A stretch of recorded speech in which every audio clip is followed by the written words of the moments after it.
പണ്ട് പണ്ട് ഒരിക്കൽ കാട്ടിലൊരു കണക്കെടുപ്പ് നടക്കുകയായിരുന്നു. ആർക്കാണ് ഏറ്റവും കൂടുതൽ കുട്ടികളുള്ളത് എന്നറിയുകയായിരുന്നു ഉദ്ദേശം. മുയലും അണ്ണാനുമായിരുന്നു കണക്കെടുപ്പുകാർ. ഓരോരുത്തർക്കുമുള്ള കുട്ടികളുടെ എണ്ണം കണക്കെടുപ്പുകാർ ശേഖരിച്ചു.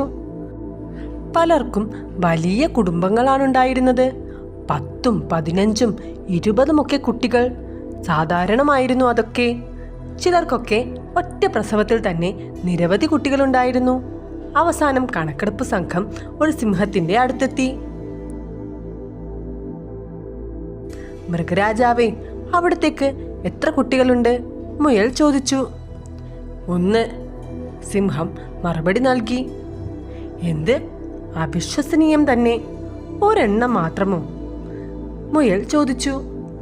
അതെ, സിംഹം ഗൗരവത്തിൽ മറുപടി നൽകി. പക്ഷേ അതൊരു സിംഹമാണ്. മുയലും അണ്ണാനും പരസ്പരം നോക്കി. പിന്നെ ഒന്നും മിണ്ടിയില്ല. എണ്ണത്തിലല്ല, ഗുണത്തിലാണ് കാര്യം.